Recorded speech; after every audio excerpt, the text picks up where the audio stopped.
জয় রাধে, জয় শ্রীকৃষ্ণ, জয় মা রক্ষাকালী। নমস্কার, অ্যাস্ট্রোকথা চ্যানেলে সবাইকে স্বাগত জানাচ্ছি। আশা করি সবাই ভালো আছেন। বন্ধুরা, আজ বলবো গুপ্ত নবরাত্রি ও মন্ত্র সাধনা সম্পর্কে। নবরাত্রিতে যে কোনো শক্তির সাধনাই করা যায়, তার জন্য অসুবিধার কিছু নেই। শক্তি মানে বুঝতেই পাচ্ছেন, দেবী দুর্গা, কালী, সরস্বতী, চামুন্ডা ইত্যাদি যত শক্তি আছে। গুপ্ত নবরাত্রি বছরে 4 বার আসে, চৈত্র, আষাঢ়, আশ্বিন ও মাঘ মাসে। এই সময় শুক্লপক্ষের তিথি ধরেই গুপ্ত নবরাত্রি শুরু হয়। একটা নবরাত্রির কথা আমরা সবাই জানি, আশ্বিন মাসের দুর্গাপূজা সম্পর্কে। বাকিগুলোও সেই একই নিয়মে নবরাত্রি হয়, কিন্তু গোপনে। এই বিষয়ে বিস্তারিত বলার আগে বলবো কে আমি অ্যাস্ট্রোলজার বেদাংশী শাস্ত্রী বীণা। বাস্তু, সংখ্যা, কালার, হস্তরেখা ও তন্ত্র এই সমস্ত নিয়ে কাজ করে থাকি। প্রয়োজন হলে স্ক্রিনে দেওয়া নাম্বারে যোগাযোগ করতে পারেন। এবার শুরু করছি গুপ্ত নবরাত্রি সম্পর্কে বলতে। বন্ধুরা, গুপ্ত অর্থাৎ গোপনভাবে পালন করার কথা এই নবরাত্রির মানে। বিশেষ করে তান্ত্রিক মতে এই নবরাত্রি পালন করতে হয়। ঋতু পরিবর্তনের সাথে সাথেই এই গুপ্ত নবরাত্রি পালিত হয়। বিজ্ঞান ভিত্তিক আলোচনায় বলা যায়, মৌসুম চেঞ্জ হলে কিছু ডিজিজ আসে, আর সেই সময় খাদ্য খাবার বুঝে খেলে, উপোস করলে শরীর স্বাস্থ্য ভালো থাকে। শাস্ত্রবিদরা সেই দিকেই লক্ষ্য করে বিশেষ সময়ে বা বিশেষ ঋতুতে বিশেষ পুজোর ব্যবস্থা করেছেন, মানুষের সমাজের সুস্থ সুন্দর থাকার জন্যে। বন্ধুরা, যে কোনো সাধনা গোপনভাবেই করা উচিত। শাস্ত্রে তেমনই নির্দেশ আছে। বলা হয়, সাধনার সময় আপনার ডান হাত কি করছে তা যেন বাম হাত বুঝতে না পারে। লোক দেখানো সাধনার ফল মেলে না। তাই সাধন ভজন গোপনে করা উচিত। আর যেহেতু এটা গুপ্ত নবরাত্রি, সেহেতু এই সময়ের পুজোর কথা কাউকেই বলবেন না। শুধু নিজে নিজে করবেন, নিজের বাড়ির মন্দির বা ঠাকুর ঘরে। এই সময় বিশেষ করে দুর্গা, কালী, সরস্বতী সাধনা করা হয় বিশেষ মনস্কামনার জন্যে। মন্ত্র সাধনাও করা হয় মন্ত্রকে আরও শক্তিশালী করতে। গুরুর পরামর্শে করলে সব থেকে বেটার।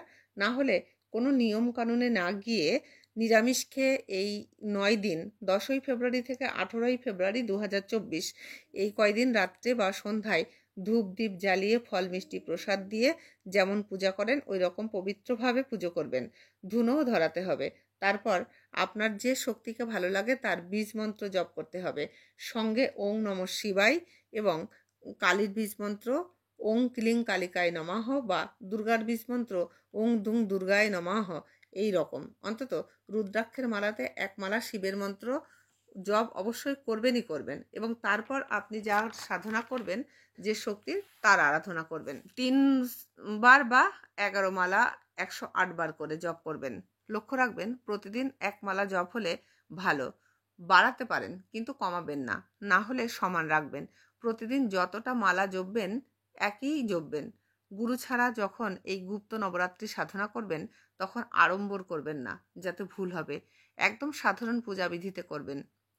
আর গুরুর দ্বারা করলে তিনি যা বলবেন তাই করবেন। ভয় পাওয়ার কিছু নেই। যে শক্তিকে ডাকেন তিনি মাই।